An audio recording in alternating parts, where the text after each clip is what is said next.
Welcome to Whistleblowers in partnership with Wix Trade Pro. Once again, welcome to the Whistleblowers Bonus Ball, the podcast starting with a yawn, a stifled yawn from Ian Ladyman. So, welcome to the enthusiasm. It's been a long week. It's been a long week. He puts the shift I'm in. sorry. Thank you so much for joining us once again. Mark Clattenburg is here, fresh from Milan Fashion Week, and Ian Ladyman from the north. From M&S. From the north. Nothing wrong with M&S now. Nothing brilliant. wrong. It's brilliant. Good when gear. you hit that new, what did gear. you say about 50-year-olds? It's the Autograph. 50 is the youth of old age. So that's what you need to shop now. No, I'm the voice. I'm the face of John. What's it? The John Lewis Everyman range. I think it is. For every size range, or every day man or range. something. Giacomo. For kids. Me brown half zip. That's your nickname in the newsroom. Here he comes, brown half zip. Me brown half zip sweater. Brown half zip, Ladyman. Right, I wanted to start the podcast by speaking to you about Wayne Rooney, if you don't mind, because he's been talking this week about struggling with his earpiece on TV because he's deaf in his left ear, and it brought back I've interviewed him a number of times for the newspaper back in the day. And he told me, I think this was my story, but you can never remember after 20 odd years. But he told me once that on long haul flights, he would sleep with his ear on the floor to get the vibration to help him fall asleep. And then he went on to say he used to leave the hairdryer on. The Hoover, was it? The Hoover. It was the Hoover, wasn't it? And I remember thinking, every night. Every night. Yeah. So just for people who don't know that White story, noise. he used to sleep with the vacuum cleaner on. I think that was my story. We'll find out. If it was mine, I'd remember. I think it was my story. But again, Mark, you've given me some wonderful insight of being up close and personal with these guys on the pitch. Did you ever notice when you're saying, right, Wayne, last time? Yeah, probably now it actually makes more sense, because when I used to say something to him, he used to fucking ignore us. And that's why he probably ignored us. But it's interesting because it's actually, I didn't know this was an issue till last week when he really came out with it. But it was interesting working with him at Amazon Prime, and he used to turn his head. Now he used to think, oh, could he not hear us? And is there some issue? And you never say anything, do you?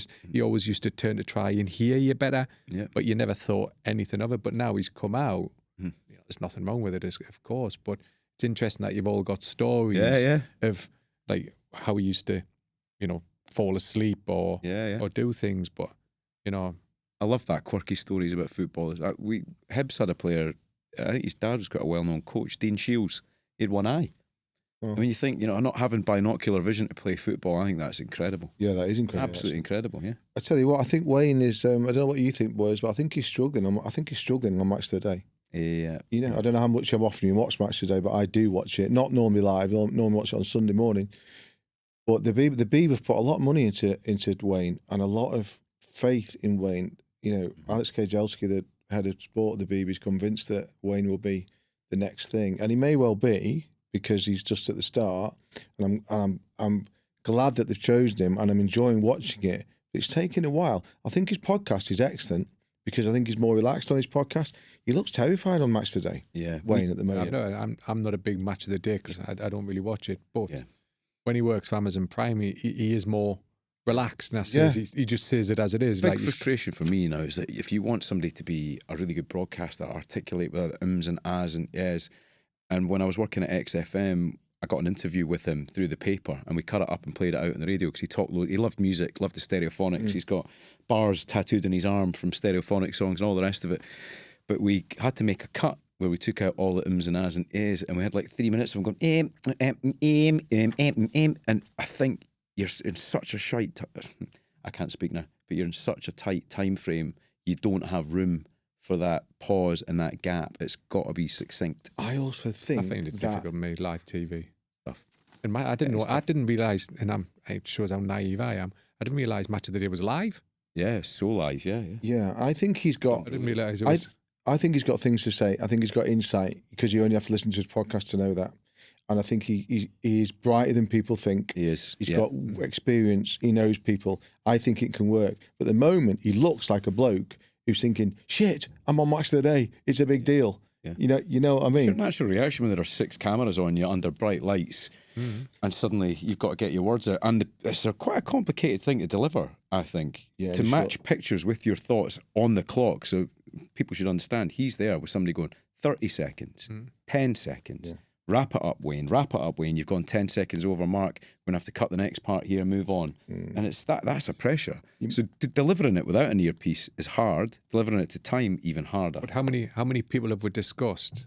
And we can discuss a lot of ex-players who have gone into punditry and at the start have struggled and now flourished into one. Did you ever see Lineker? There's one or two that we can say Really very good highly point. on Sky Really that have been really struggled Yeah. at the start, and everybody went, "Nah, this voice is not really." But now have become regular pundits, and everybody accepts them and listens to them. And I think time's a great thing. I struggle on live TV. I find it really difficult because you. In your head, you're thinking, I don't want to make a mistake. And you're constantly in your head. Love it. You're not being natural. Where this podcast, you can be natural. They can edit whatever. But when you're live, Oh, I love it. It's the greatest feeling in the world. For you. Do you like that? Oh, I love it. Absolutely. I'd love to do more of it. It's my dream job. The thought of doing match of the day 2 would be. And Dave Jones, actually, we've talked to him a bit in the podcast before. He's very good at it. I'd love to do that. I'd love to do it. I would love to be cancelled as the main sports broadcaster. We'll do a match of the day 3 for Gordon. Hibs, Scottish. Your first guest, John McGinn, Andy Robertson, Kieran Tierney.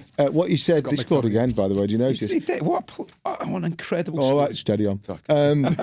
I've got an amendment. You mentioned Wayne's tattoo. I have to tell this story. Go for it. Footballers and tattoos. Martin Samuel, former chief sports writer of the Daily Mail, friend of mine, Now at the Times. friend of yours as well, Gordon, I know, did a interview with Ashley Young. This is going back, if I say 10 years, it'll be like 12, 13 years, when Ashley was playing for Man United. Yeah.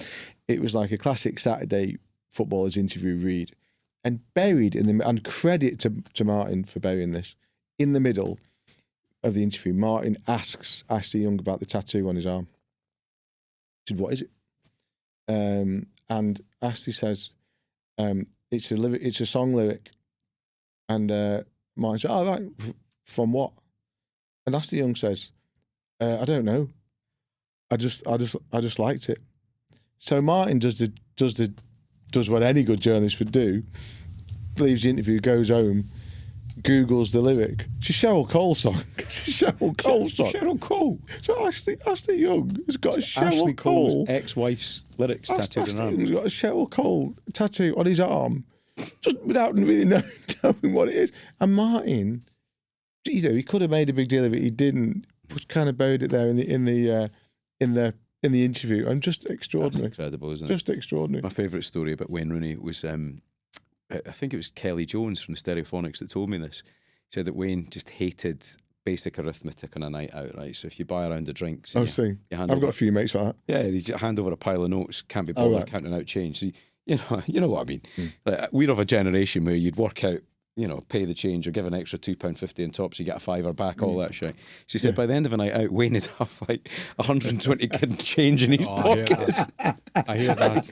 Just keep giving the notes. Because he just hand over notes. And I found that so incredibly endearing about Wayne. Never has a man welcomed contactless payment quite as enthusiastically as Wayne Rooney. No, that's more dangerous. Exactly. When I got me bill at the weekend. Did you? I can't remember getting home. The shots we're getting. I think I only had 4 pints of Guinness. The €130 me bill. Yeah. It was messy. That's painful. All That's tapping. painful. Tap, tap, tap. Beep, beep. Right, the bonus ball is all about your questions. So thanks once again. Great question, this from Ian. It says, hello lads, simple question. Which players come to mind when you think of unfulfilled or wasted potential? That list must be so long you can make a whole league out of them. So let alone a team, what can you do? Right, Mark Clattenburg. Of all the players you refereed, who was the one that you thought would have gone far further? I've said it to his face. We've had him on this podcast, and I met him. He's got some shares in La Sala Group, and Yes. La Sala is part owned by an agent that I deal with, Rob Seagal. So I got the chance to be in his company many, many times. Yep. And I refereed him many times, and I thought to myself, this player could play for England, and should play more regular for England, and reach the very, very top. But he just seemed to, and he said he just fell out of love with the game. David Bentley. And he was one of the most talented young players. And the way he delivered balls into the pen, it was brilliant. like Beckham-esque. Free kicks, yeah. And What a player. he was just one of them players that I remember refereeing at a very early age and going, wow, this was before, your Messis and your Ronaldo era. Mm-hmm. He was one of them players that would get fans off the seat. Mm-hmm. And he just all of a sudden went, I'm not playing football anymore. And to have that talent, mm-hmm. and every young player wants to play football, mm-hmm. would think, why? Yeah. But it was only him really we haven't had knows. him on this podcast, by the way. We have. Have we? Yeah, he was a guest from He promoted the boxing, the Misfits, the Misfit boxing. You spoke to him, I must have missed that week. It was Andy Dillon. Dylan guy. It was that Dylan guy. I remember, that was a really good one, that wasn't it? And the numbers spiked for that. So when you've been in his company, have you asked him why he thinks He just said he fell out of love with the game. Yeah. And I said to his face, the training or he just didn't love the game anymore. He didn't enjoy playing football anymore, and he had some business interests. He's very, very clever guy, and I just said to him, like, you frustrated me. He used to say, well, you used to frustrate me when he refereed, but like as a joke. But like could have that conversation, and I just said, well, not because he was in my company. I just said you were one of the most talented footballers that in my generation when I was coming through as a younger referee. He was great at Blackburn, wasn't he? In Tottenham. And then Spurs, He scored that amazing goal in the derby, didn't he? Yeah. In the Northumberland derby didn't he? from almost in his own half or something. Yeah. When you were refereeing then, could you enjoy watching the players play while you're in the middle, or are you concentrating too hard on your job? No. You're always concentrating on the job, but when you see something great. I've been lucky enough. I've refereed some games where I've seen some great goals. I remember Cecchini in the 2016 Euro. Oh, the scissor kick volley. That was offside, by the way. I remember saying to Pierluigi Collina the next day, saying there could be a line of vision. My assistant referee saying there's an offside, but you could tell the goalkeeper from my view was nowhere near it. Yeah. And now in modern football, it would have been interesting because VAR might have got involved, but Collina said to me the next day, he said, if you chalked that off, football would have just destroyed you. Yeah. Because it was that good of a strike. The goalkeeper isn't complimenting it. Yeah. He wasn't getting near it, and football wanted a goal. And I give the goal. And I've been lucky when you go, moments where you go, wow. But I remember I was a young referee and I was refereeing Ajax Slovan Bratislava. It was in a UEFA Cup match. And there was a player there that scored a hat-trick. He took the match ball. I'm thinking, that match ball could be in my little bag at the end of the game. But no, he took the match ball. And I remember coming home and I said to my friends, if Newcastle could sign him, it would be incredible. He's one of the best players I've seen. And it was Luis Suarez. And in the January, he signed for Liverpool, No way. And you just knew when you see players at that level, That's as a good young insight, player, isn't it? Yeah. you go, sometimes you just go, wow. Also, though, you'll have seen players like that who didn't reach their potential, going back to Ian's question. So I said that. I've said that with Bentley, and I think Ian's going to. And there was another one that me and Ian just discussed, which I think Ian will come to. I think there's players that sometimes they hit the Premier League early, maybe too early at a young age, and then it's like, and this is probably the hardest bit now, is how do you maintain that level now when you start that young and you play? And he made this point in a previous podcast.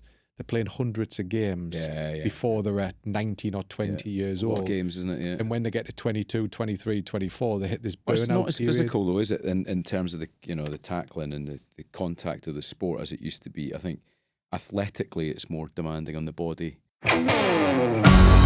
Now, before we hear some more of Mark and Ian's thoughts, we're in partnership with Wix Trade Pro, and for any tradespeople out there, this one is for you. That's right, because Wix Trade Pro is here to save you time and money. Save 10% every time you shop in-store or online. There's no minimum spend, no hassle, just savings. Amazing. And what's more, Wix Trade Pro want you to start the new year off right. That's why they've introduced Smart Water, the award-winning forensic marking technology that's proven to deter tool thieves and make your gear traceable and recoverable. And all it takes is 3 simple steps. That's right. First, mark your tools with the applicator and solution provided. Then place the deterrent signage on windows and doors before registering your marked tools so they can be identified. If only VAR made things that easy. You're telling me. To sign up and start saving, just download the Wix Trade Pro app today. So here's yours, Ian. When players start young and burn out through injury or whatever, you forget how good they are. There's two. If you said to people, name me 5 Liverpool centre forwards, great Liverpool centre forwards, Robbie Fowler probably wouldn't be in that 5, simply because injuries got him. Robbie Fowler was, well, they called him God. He was amazing. Robbie Fowler. He's one of my favourite players. Robbie of all time, Fowler Robbie should have Fowler. played 100 times for England. Robbie Fowler was He couldn't get picked for incredible. England, could he? Well, he played in an era when they were great strikers, but he did his knees. And he did his knees. And the days when you did your knee, it was a serious deal. I mean, it's a big deal now, but it was a really big deal then. Robbie Fowler, even Michael Owen. You know, it happens when you come through at 17, whatever. 16 was Michael Owen. He was never fit again, was he? You know, He said that, hasn't he? And it does affect your legacy. Mine would be Dele Alli, I think. And look, you know, Dele did achieve, did do some, you know, decent numbers, 37 games for England. Not the worst, 181 games, league games for Tottenham. But the sad thing about Dele is he's only 29 now, and we haven't really seen the best of him now for a number of years, 4 or 5. 29. Sorry? He's only 29. Yeah. And Sad, that, I mean, Dele was, they use this phrase, generational talent. You know, I'm very, very friendly with David Pleat, former Tottenham manager, of course, but also did an awful lot of scouting for Tottenham until they binned him about a year ago. And he was responsible for getting Dele from Milton Keynes to Tottenham. Other people have subsequently taken credit, but I know for a fact it was David. David showed me his scouting notes that he made, and his recommendation originally was he's young, he's not ready, but we need to sign him, or we need to sign him now, because if we don't, other people will. Sir Alex Ferguson is on record as saying that they missed it, he missed it, they were too slow. Liverpool wanted him, Tottenham got him, and for a while Dele was he was exactly that talent. Could play off either foot, eyes in the back of his head, had a turn of pace, didn't mind doing the hard stuff. And I remember doing a piece before the 2018 World Cup. He was in that squad, Dele, saying that he was the key to England, and he was actually, and he was, and here we are now. You know, he's part of that great Pochettino team at Tottenham, that fabulous team, and Dele was carrying stuff in his background, in his head that we didn't know about. We subsequently talked about it very emotionally in a podcast you did with Gary Neville. The truth is that as Dele's star began to fall, lots of us in the industry knew about some of the stuff that was going on in the background. We didn't know all of it, but we knew some stuff. But we also knew what other people told us. Other people who'd worked at Tottenham, people who'd worked around him, who did say that for whatever reason, there was a point at Tottenham where subtly that level of application that every top player needs just fell away. Now, you could see now that maybe there were reasons for that, you know, human reasons for that, as well as sporting reasons for that. So we've got to be careful not to criticise too much. But the fact is it happened. Application. I know people who were with him at Everton who just said that he just didn't seem to be really... wasn't there, just was he? wasn't really there. And now I don't think he'll play again, will he? And, you know, he tried Turkey. I think it was Turkey. He went Como, didn't he? Tried Turkey, Get him big, into Scotland under somebody like Martin O'Neill. Bring him back to life. He'd have It's going to be difficult now. But I think you have to accept, Gordon, and I know you've been slightly tongue-in-cheek there, but you have to accept that I think... And everybody's made different, okay? Yeah. Football is say what you like, it's well paid, blah, blah, blah. It's a hard life, okay? Yeah, it is. If you're not on it, you don't survive. No. You don't survive. And I just don't think not everybody... Cut out for it. Yeah. Not everyone's cut out. Not everyone's cut out to play till they're 35. It's just the way it is. Just another good point on Dele Alli. It was interesting because he had the same agent as David Bentley. And just at that turning point in his career... It's Cigar, wasn't it? Rob was his agent. Yeah, but and he then left him. Yeah, and then he left Rob. Yeah, he left him. He left Rob, and he went to one of these super agents. I can't remember which one it was, but one of the super agents, and his career just went.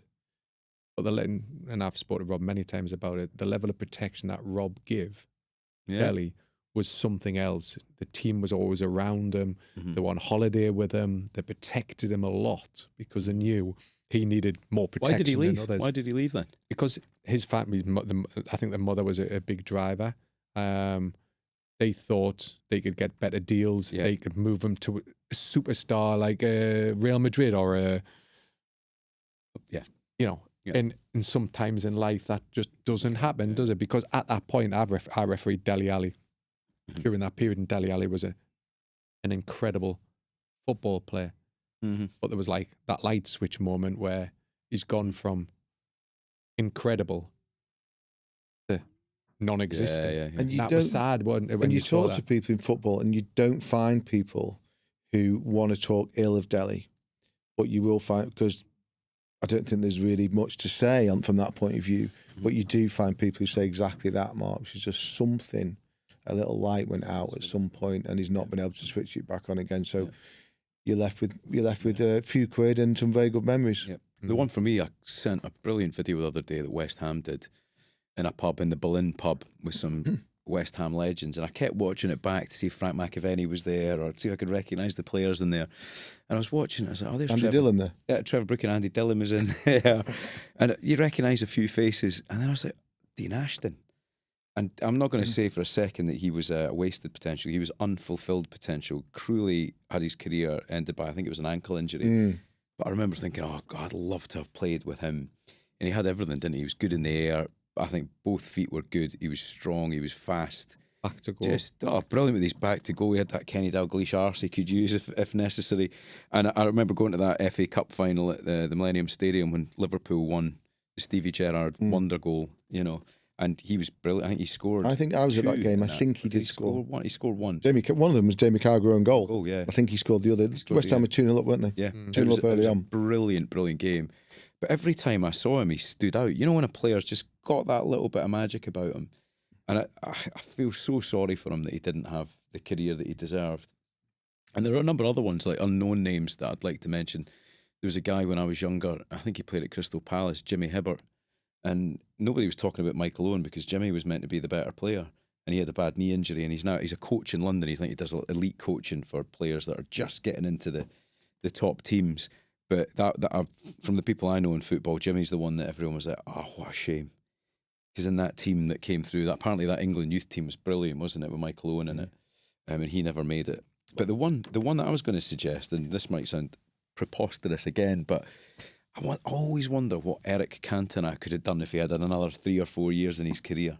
Because he was such a beautiful footballer and such a physical player as well. Like the idea of him just dropping a little bit deeper and pulling the strings, and I would have loved to have seen him continue his career. Talent, money. He was just, I mean, again, talk about being able to change the momentum of a game or just pluck something magical out. The way that other players clearly respected his ability, I think he had so much more to give. But I also think that if you stretch what he had out over a decade instead of over 5 years, He's not as special. I just don't think you get the same. I think It's some just like people R.E.M. splitting up for musical similarities. don't knock R.E.M. I'm not saying it was brilliant. I was vaguely in love with Michael Stipe for about 5 years. We'll talk about that on another podcast. Another Tim Henman. Although there was a good quote from Michael Stipe when he was asked about if recently, do you think you'll ever get back together for kind of a reunion tour? Michael Stipe said, when you take into account that by the end, we didn't just have separate dressing rooms, we had separate tour buses. Buses. I think that answers the question. Yeah. We weren't getting on. But you know, Cantona, I think you some people are just designed to burn that brightly for a shorter What's time. that line? There's a candle that burns twice as bright, lasts half as long. Well, there you go. I think there's a bit of that about it. This is, a bit left field. I chuck Michael Richards in this conversation. I watched Michael Richards come through as a teenager at City. Burst onto the scene, as he says. Sorry? Yeah, absolutely, yeah. But he did. Yeah. I remember watching him play for England thinking, this guy is just finished Gary Neville's England career. This guy is so good. And briefly he was.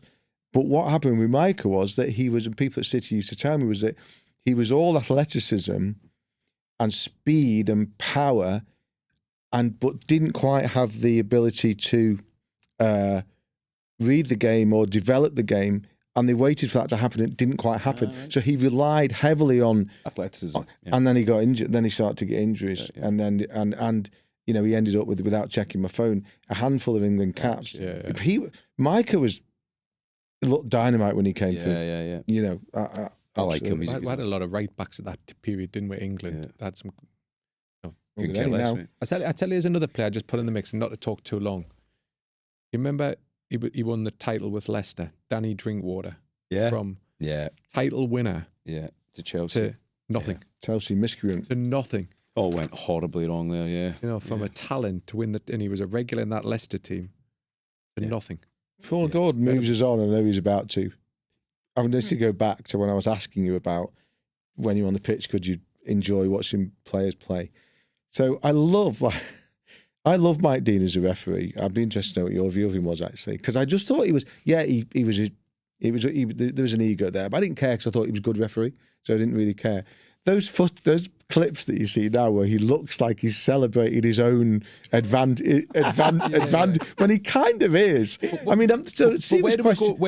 Where do we go with ego? My question is, did you ever have a little bit of that? No, of course. But were you enjoying it so much you almost think you're a player? But that's a good point, isn't it? There's a valid point, because whatever Mike Dean is, and he came from a sausage making factory. So he'd gone from there to there in the world of refereeing and world of life, celebrity, whatever you want to call it. And what's interesting is, you've said about his ego. What's interesting about Mike Dean was he was a character. He liked the banter, and he was quite funny. And he would actually. And he was good. You could have a beer with him. And he was good. Because he was funny. And he would just take the piss constantly. He made you laugh. And sometimes he needed that. But the outside in was his ego.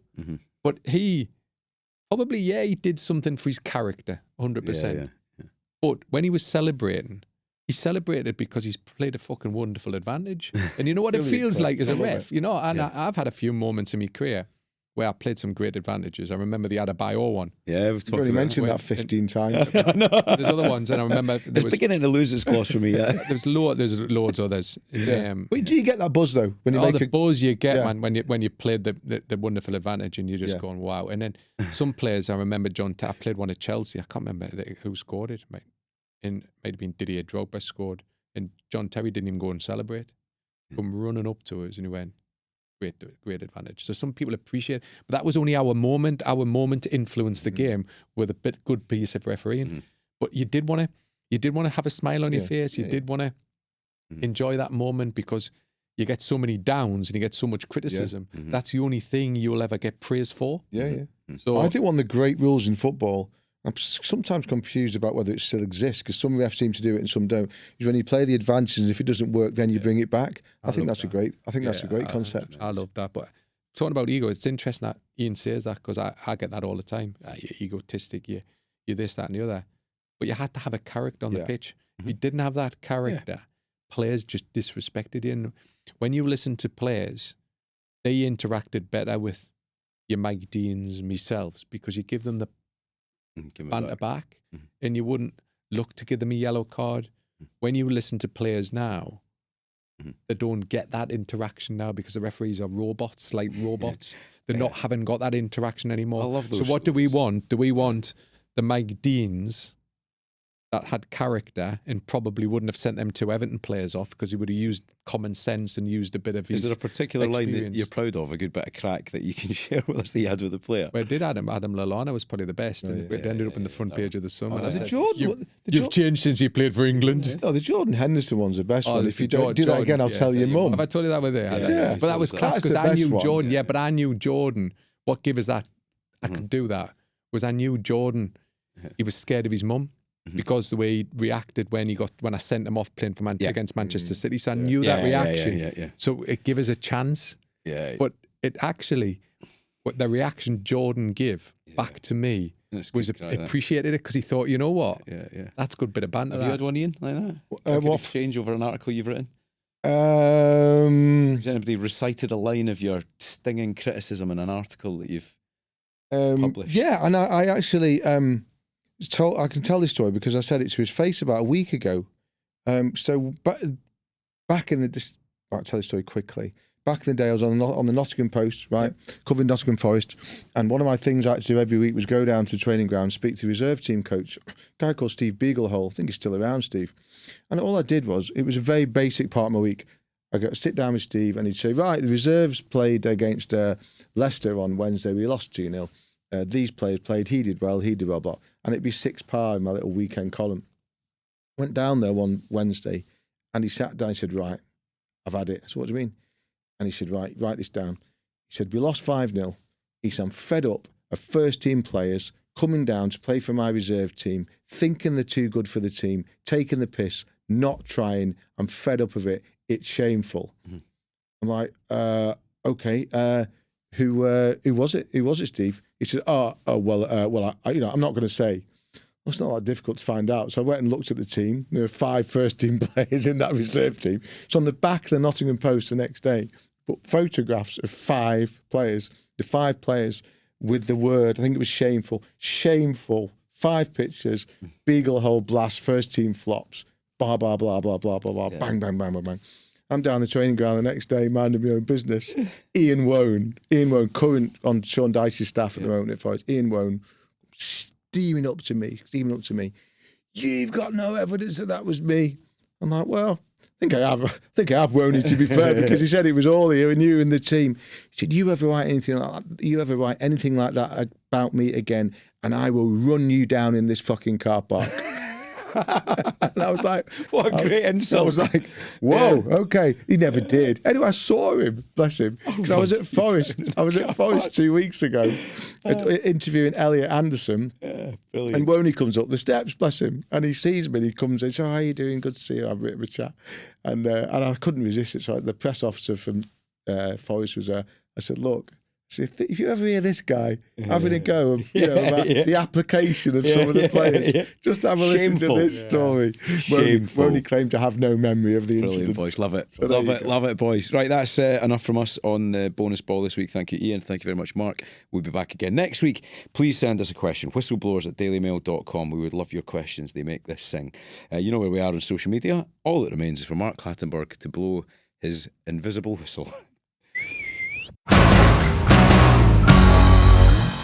Thank you very much for watching Whistleblowers. Please subscribe to our YouTube channel. Remember, episodes every Thursday and Tuesday, and on a Sunday, you'll get our clip of the week.